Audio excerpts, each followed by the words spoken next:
In this episode of Scaling Postgres, we talk about connection scaling, cached sequences, message queuing, and harmful subtransactions. I'm Preston Jameson, and this is Scaling Postgres, episode 181.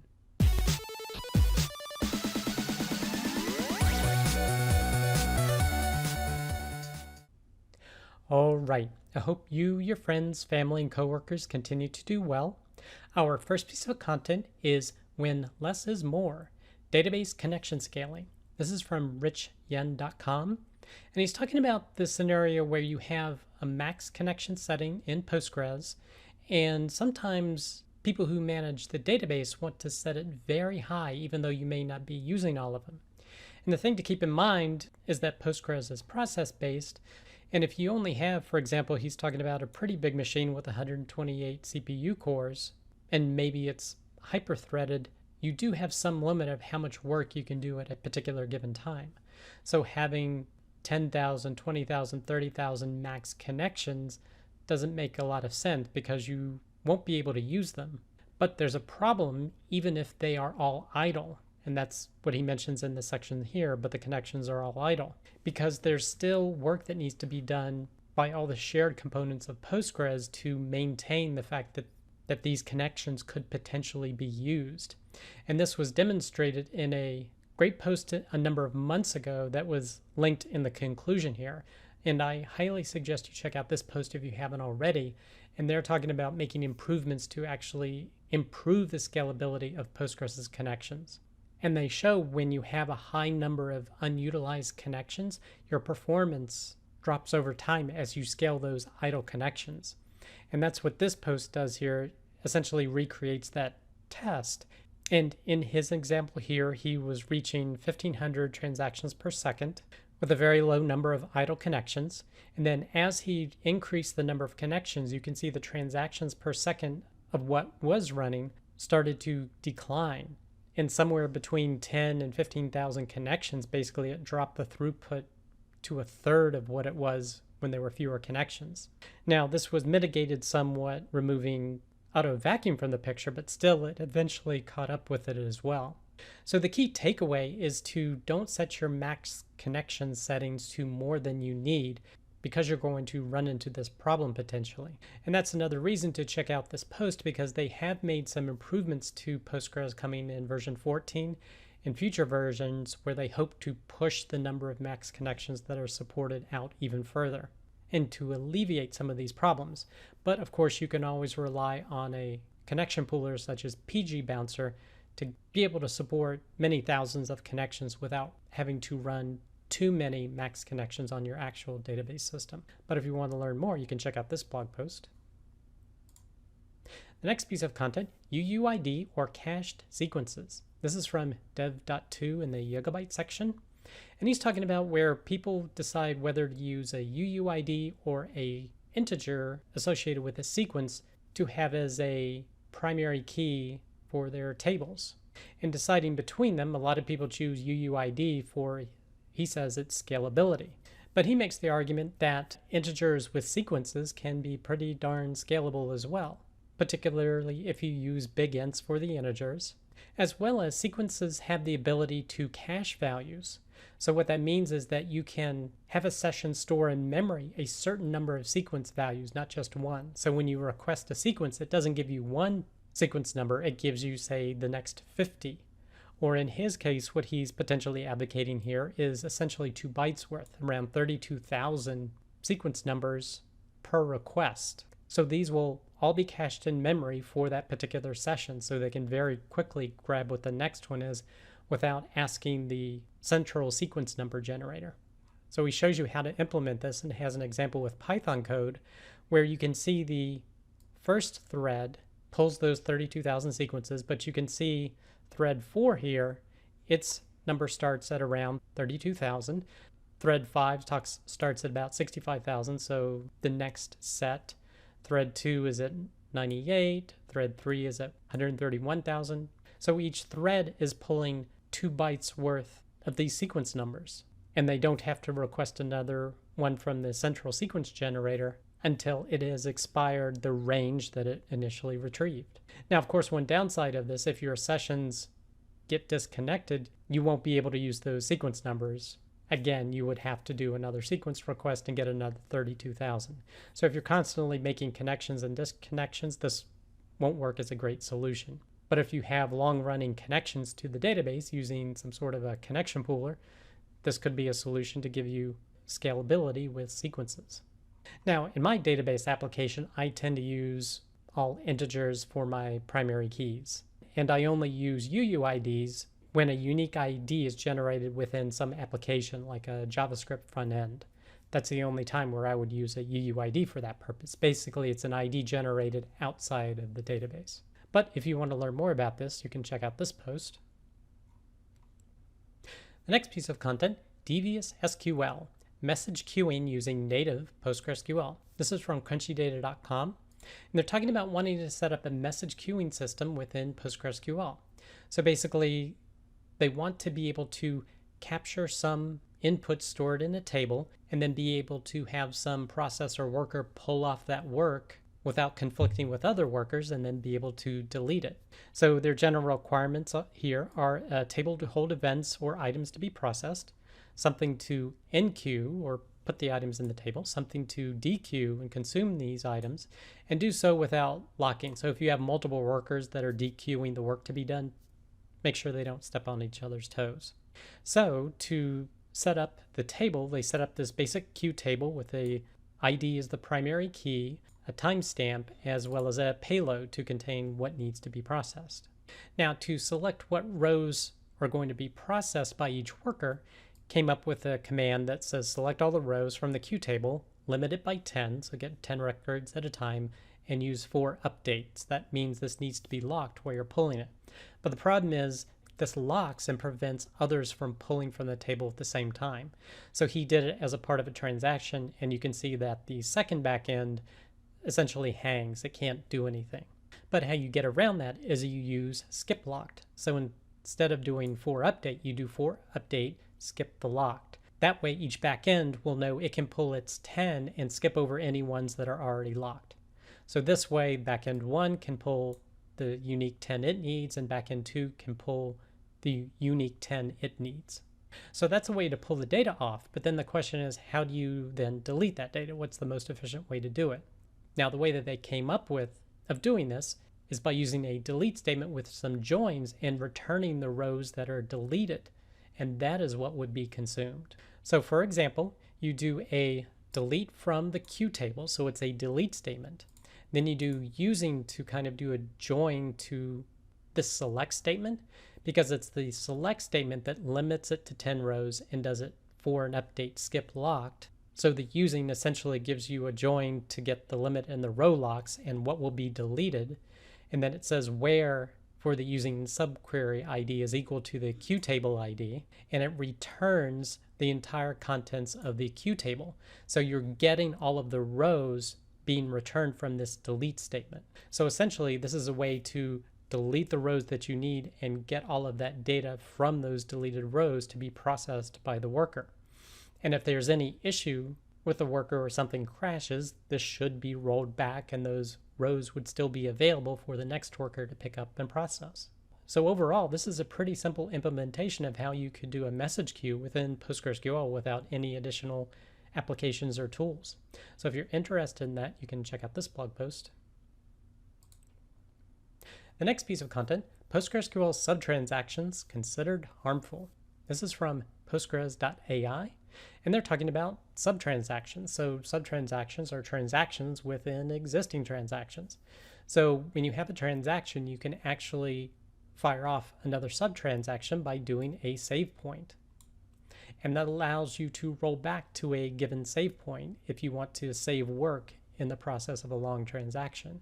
And here's a more visual queue where you have the main transaction here, and within it you can have a save point, which is the subtransaction that you can choose to roll back to or not. Now, in terms of who is using subtransactions, he mentioned a number of popular object relational mapping frameworks, such as Django, SQL Alchemy, Ruby on Rails with its active record, SQL, etc. There's a number of them that use that. The other thing to keep in mind is that if you're using PGSQL code, when you have an exception block, that also uses subtransactions. Now, there are a number of problems that you can encounter when using subtransactions. The number one he mentions here is XID growth, so the transaction ID growth, because every time you create a subtransaction, it creates a new transaction ID. So if you have a lot of these being generated, you're going to dramatically increase the number of transaction IDs that you're using in the system. So you want to be cautious of that because AutoVacuum may have trouble keeping up and freeing those XIDs for use. So you want to be cautious of that. The second issue is you can have a per session cache overflow. So by default, a given session is allowed 64 subtransactions. So each session can have one transaction happening and it can have 64 subtransactions happening within it. If you exceed that, you get a dramatic decrease in performance. So he shows some example of that here, but there's also this great post from Cybertech called PostgreSQL Subtransactions and Performance that you should check out. And it was covered on a previous episode of Scaling Postgres as well. So the thing to keep in mind with this 64 limit, if you have a loop in a PGSQL command and you're doing an exception block within it, you could potentially hit this limit very quickly and cause performance problems for your application. The next problem he mentioned is unexpected use of multi-transaction IDs. So these are generally used when you're locking a row more than once, like they're talking about the example of select for share. But you can also hit it when you're using things like select for update if subtransactions are used in a part of it.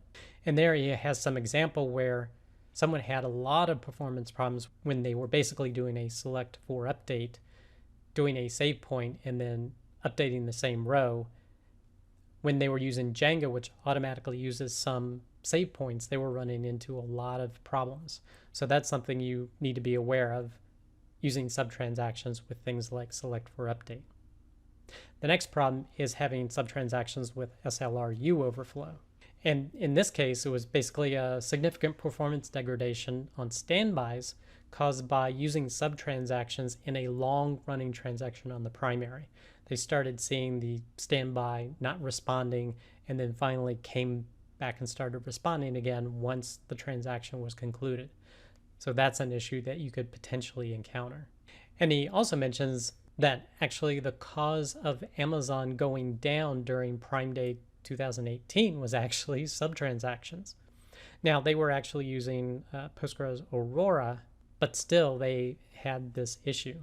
Now, he gives some recommendations here. First of all, you want to use some good monitoring of things like transaction ID, wraparound, a wait event analysis from pgstat activity, and looking out for long-running transactions to try to identify potential issues. You can also check if you have subtransactions too within your code base and looking for cases where you have exception blocks in your PGSQL code.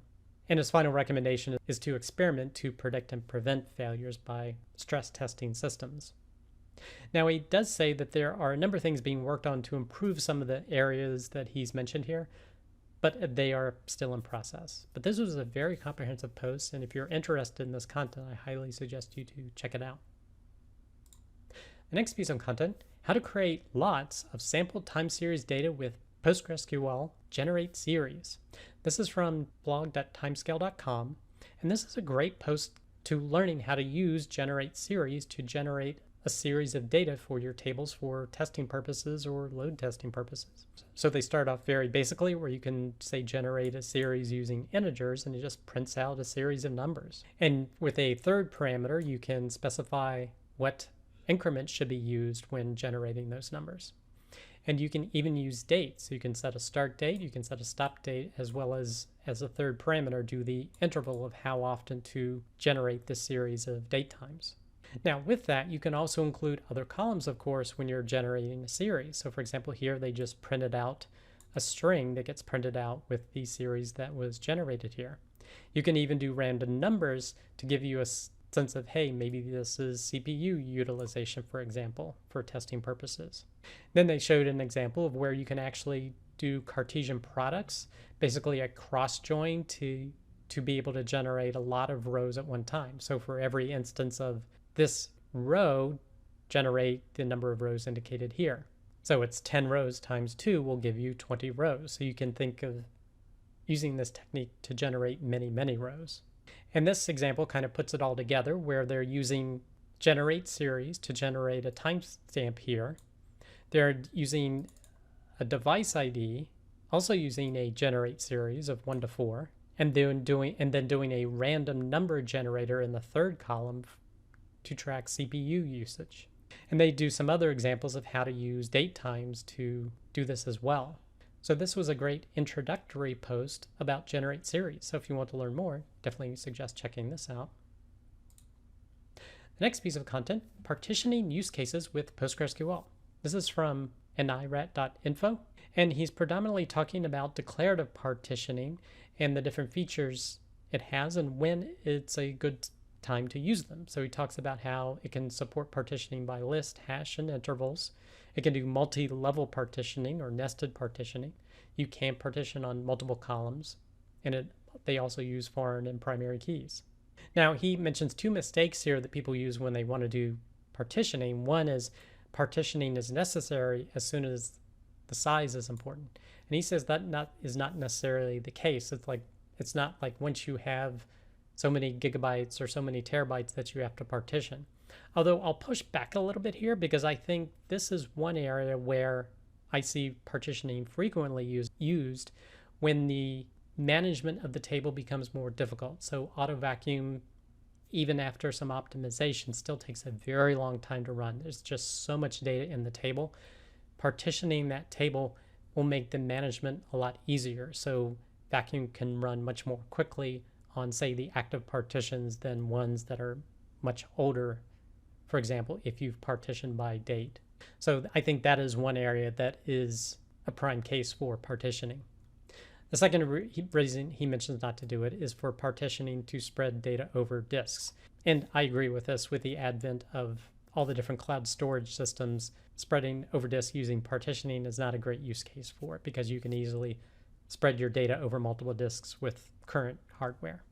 The use cases for partitioning he mentions are partitioning to manage retention. So if you need to keep data for a certain period of time and you're partitioning by a date, you can easily delete the old partitions quite easily with having to go in and do delete statements. You just drop that old partition. The next is partitioning to control index bloat. So for example, anytime that data is inserted and or updated, there's a chance for that index to become bloated. Now you can run reindex, but if there's a particular load given your table, I could see how it could be advantageous to potentially partition such that it's easier to reindex the older partitions that are no longer active. The next one he mentions is partitioning for low cardinality. Now for me, this seemed kind of similar to the reindex use case, so I haven't seen a lot of reason to do it in this case. Generally, I would rely upon a partial index to cover use cases such as this. The next area he mentions is partitioning to get more accurate statistics. So I could see this as a use case if you're wanting to collect statistics at a more granular level due to the layout of your data. Partitioning may assist with that. And he also mentions the benefits of a partition join and partition-wise aggregate, although the performance of that is not significant. So I don't know if that would be a reason to do it. And the next reason he mentioned is storage tiering, being able to put, say, recent partitions on very fast storage and older partitions on slower storage. So I definitely see that as a use case. But if you want to learn more, you can definitely check out this post. The next piece of content, logical replication tablesync workers. This is from postgresql.fastware.com, and they're talking about some improvements that have been made to Postgres with regard to logical replication in the publisher-subscriber model. And this goes into quite a bit of detail about the apply worker and tablesync workers. And it's all essentially the internal workings of logical replication and enhancements that have been done to potentially improve the initial copy time for logical replication and error handling. So if you want to learn more about the internals and details of Postgres, you could definitely check out this blog post. The next piece of content, solving the knapsack problem in PostgreSQL. This is from dev.2 and Francesco Dizziot. And he's talking about a way to solve the knapsack problem, which is basically you have a number of items that have particular values and each have a particular weight, and you have a knapsack essentially with a capacity of 20. So what are the best items to put into the knapsack and get the highest value? So with that, he uses a recursive CTE to solve this problem. And here's the overall recursive CTE that is able to do that type of calculation for you. And he walks through exactly how it works and shows you the results here, where the combination with the most value is the socks, the hat, and the shoes. So if you want to learn more about how to do this within PostgreSQL with a recursive CTE, definitely check out this blog post. The next piece of content, PostgreSQL, the power of a single missing index. This is from cybertech-postgresql.com, and this is a very long poem about a missing index in Postgres. So this is quite interesting. If you want to learn more about this poem about Postgres, I definitely suggest you check out this blog post. The next piece of content, the PostgreSQL Person of the Week, is Dmitry Dolgov. So if you're interested in Dmitry and his contribution to Postgres, you can check out this blog post. In the last piece of content, we had another episode of the Rubber Duck Dev Show this past Wednesday. This episode was on modern web application front ends. So if you're a developer and want some more long-form content, you can definitely check that out. Our show that's coming up this Wednesday at 8 p.m. Eastern Standard Time is on working with date times. That does it for this episode of Scaling Postgres. You can get links to all the content mentioned in the show notes. Be sure to head over to scalingpostgres.com, where you can sign up to receive weekly notifications of each episode, or you can subscribe via YouTube or iTunes. Thanks.